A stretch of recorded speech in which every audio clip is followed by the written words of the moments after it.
Bismillahirrahmanirrahim. Assalamualaikum warahmatullahi wabarakatuh. Perkenalkan, nama saya Reza Medairawan.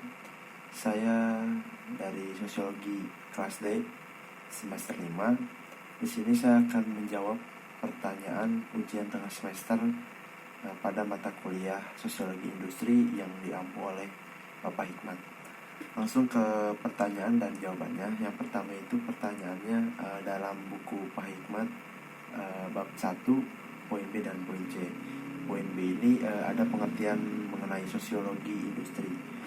Di buku ini yang pertama ada di poin B-nya itu tentang sosiologi berasal dari bahasa Latin, yaitu sosios yang berarti kawan, sedangkan logos yang berarti pengetahuan.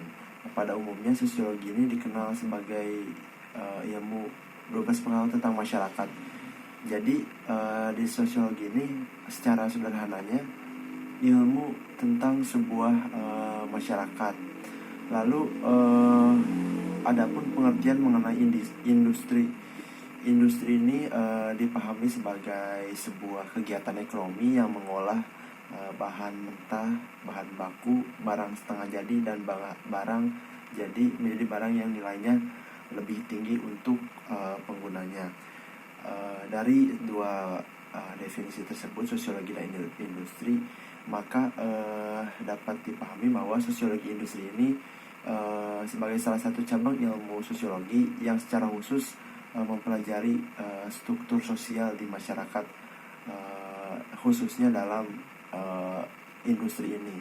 Jadi secara sederhana sosiologi industri ini suatu cabang ilmu sosial yang membahas karakter dan arti dunia kerja serta kehidupan manusia yang terlibat di dalamnya. Jadi tentang manusia, industri, tindakan dan perilaku dan segala macamnya dibahas di sosiologi industri. Lalu ada ruang lingkup sosiologi industri. Ada dua dalam ruang lingkup sosiologi ini. Yang pertama secara internal, yaitu analisis tingkah manusia, terus organisasi di industrinya itu sendiri, lalu manajemen industrinya, leadership dalam industri. Lalu yang kedua itu ada eksternal. Secara eksternal ini analisis kegiatan manusia dengan latar belakang sosial, ekonomi, dan kultural yang berbeda-beda, yaitu tipologi masyarakat industri. Lalu lanjut ke pertanyaan yang kedua. Ada di bab 2 ya, bagian C, yaitu ada fenomena ekonomi kreatif atau industri kreatif. Nah, yang dapat saya pahami dari industri kreatif ini dikenal dengan nama lainnya, yaitu industri budaya, atau yang tadi saya sebutkan yaitu ekonomi kreatif. Jadi industri kreatif ini sebuah industri yang berasal dari pemanfaatan kreativitas, yaitu secara sederhananya industri kreativitas ini keterampilan atau bakat individu untuk menciptakan kesejahteraan serta khususnya ini untuk masyarakat adalah sebuah lapangan pekerjaan. Seperti ekonomi kreatif ini sudah banyak sekali ditemukan di Indonesia. Banyak sekali perusahaan-perusahaan industri kreatif seperti media, film, arsitektur, periklanan, dan lain-lain. Ini menjadi salah satu ekonomi kreatif. Contohnya adalah sebuah iklan. Media sosial saat ini sudah banyak sekali dipakai masyarakat. Masyarakat lebih memilih media sosial daripada televisi nasional yang biasanya dulu itu menjadi salah satu primadona. Sekarang masyarakat sudah beralih ke media sosial, maka di sini industri kreatif ini dimanfaatkanlah salah satunya itu periklanan, di mana periklanan ini bisa mengatur sebuah industri atau misalkan sebuah lapangan pekerjaan bagi masyarakat. Itu selain industri periklanan juga ada seni seperti musik, terus juga perangkat lunak, teknologi yang saat ini digunakan itu menjadi sebuah industri kreatif. Lalu ada radio, juga ada game yang saat ini sedang marak, yaitu game online tentunya. tidak sedikit game online ini menghasilkan industri kreatif yang bisa menawarkan ekonomi menjadi lebih baik, menghasilkan uang lah intinya. Lalu lanjut ke pertanyaan yang ketiga, adanya sistem kerja pada masyarakat industri. Sistem ini dapat diartikan bahwa sebuah unsur atau bagian-bagian yang memiliki fungsi dan tujuan fungsinya masing-masing untuk mencapai tujuan yang bersama. Lalu adapun sistem kerja itu rangkaian pekerjaan yang dipadukan untuk menghasilkan barang dan jasa. Dalam sistem kerja ini dapat diartikan bahwa bagaimana sebuah sistem kerja ini bekerja pada masyarakat industri. Secara singkatnya, sistem kerja ini mempunyai beberapa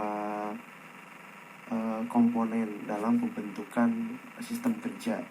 Yang pertama ada manusia, yang kedua ada bahan, lalu yang ketiga ada mesin, yang keempat lingkungan kerja, dan yang kelima ekonomi. Ini adalah sebuah komponen pembentukan sistem kerja.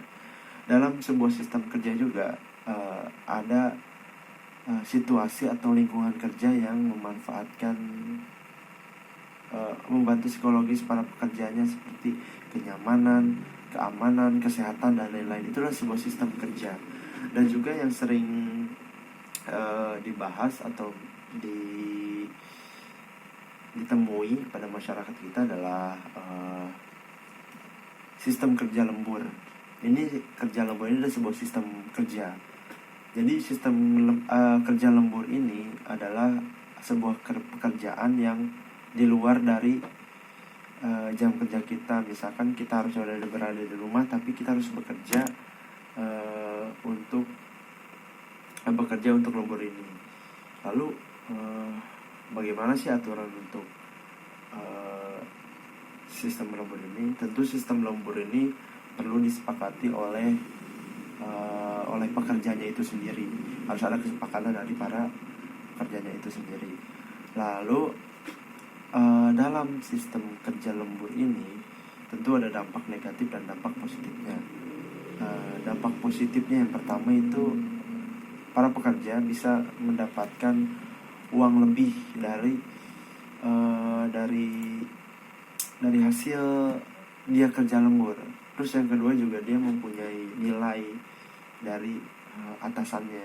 Dia bisa dibilang rajin ternyata. Dia juga di poin ketiga ini selanjutnya adalah dia bisa mendapatkan, dia mempunyai karir yang bagus ke depannya karena dia sering lembur dan segala macam. Lalu ada pun dampak negatifnya.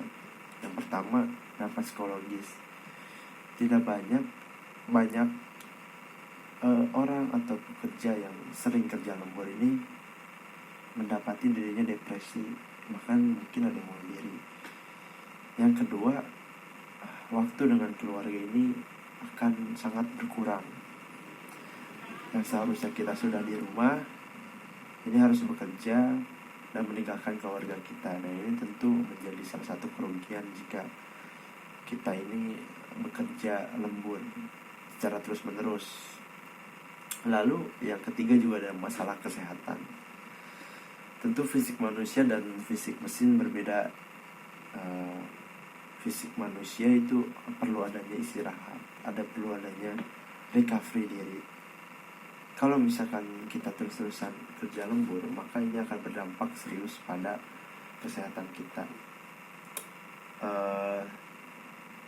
Menurut studi atau penelitian, banyak perempuan yang terkena kanker payudara. Ini adalah salah satu bentuk dampak dari kerja lembur itu sendiri. Itulah beberapa singkat tentang sistem kerja. Lalu yang keempat ini ada namanya sebuah perubahan sosial. Perubahan sosial ini sering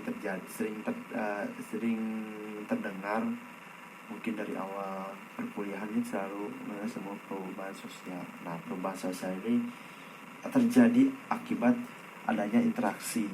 Perubahan yang terjadi di masyarakat berupa nilai-nilai sosial, norma-norma, berupa pola-pola perilaku individu dan organisasi, dan dapat juga dia ini memengaruhi susunan lembaga kemasyarakatan.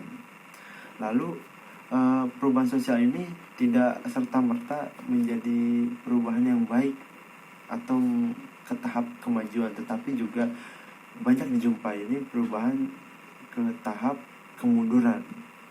Lalu apa sih wujud perubahan sosial? Yang pertama itu ada perubahan sosial secara cepat atau lambat. Seperti perubahan sosial evolusi itu secara cepat, revolusi secara cepat. Jadi perubahan itu cepat, tidak lambat. Lalu yang kedua ada wujud perubahan sosial ini pengaruhnya besar atau kecil. Yang ketiga, perubahan ini dikehendaki atau tidak. Lalu adapun teori perubahan sosial ini, yang pertama adanya teori evolusi, yang kedua teori konflik, yang ketiga teori fungsional, yang keempat teori siklus. Faktor-faktor perubahan sosial ini, yang pertama adanya perubahan kependudukan, yang kedua penemuan-penemuan baru itu jadi faktornya. Lalu ada faktor pendorongnya. Faktor pendorong ini sebagai faktor pendorong perubahan sosial. Jadi yang pertama ini ada kontak dengan masyarakat lain, ini tentu menjadi sebuah faktor pendorong bagi perubahan sosial. Lalu yang kedua ada difusi dalam masyarakat, terus difusi antar masyarakat. Yang kelima adanya penemuan baru, terus adanya sikap. Lalu adanya penghambat perubahan sosial, tidak adanya interaksi dengan masyarakat lain, kontak atau dan lain, tidak adanya difusi, lalu tidak menemukan penemuan baru dan sikapnya tidak ingin perubahan. Lalu bagaimana perubahan sosial ini pada masyarakat industri? Perubahan sosial pada masyarakat industri ini tentu dapat dipahami dengan bagaimana perubahan sikap di kalangan mikro, yaitu individu, berubah tindakan sosialnya. Yang mungkin kita ketahui dalam pedesaan atau perkotaan, dalam perkotaan ini, di perkotaan ini banyak sekali industri, sedangkan di pedesaan hampir mungkin sedikit industri yang ada di pedesaan. Keduanya mempunyai pola interaksi yang berbeda. Mungkin di pedesaan mereka lebih erat solidaritasnya ketimbang di perkotaan. Maka ketika ada migran yang pindah ke perkotaan, dia merubah, adanya perubahan sosial yang terjadi. Mungkin tadinya peduli, ketika sudah ke kota ia tidak akan laju. Itu sedikit tentang contoh dari perubahan sosial kepada masyarakat industri.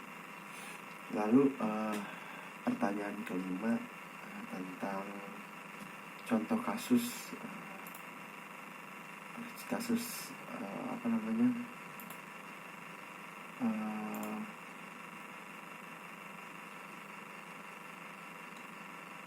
pengaruh industri terhadap masyarakat di sekitar lingkungan saya.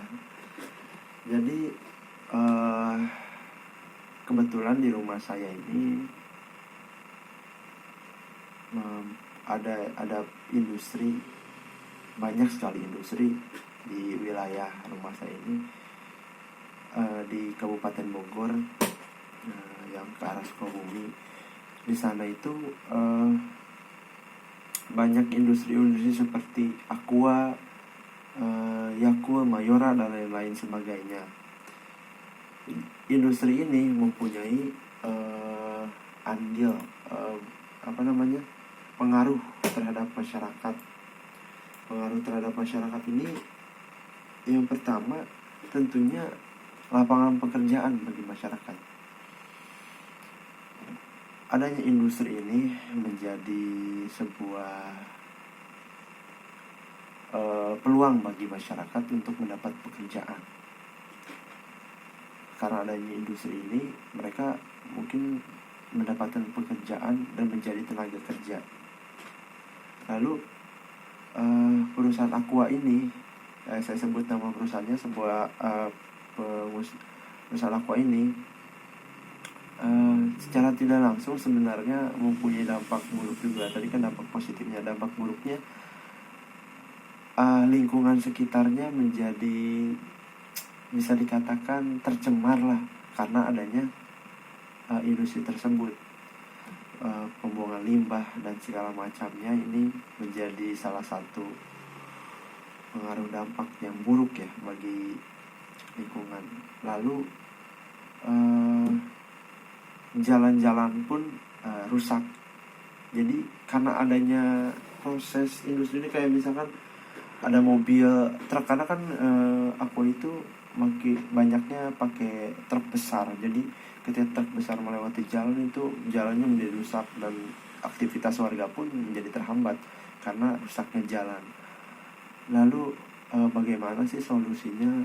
Mungkin yang pertama itu solusi menurut saya, bagaimana perusahaan aqua ini mempunyai interaksi dengan masyarakat.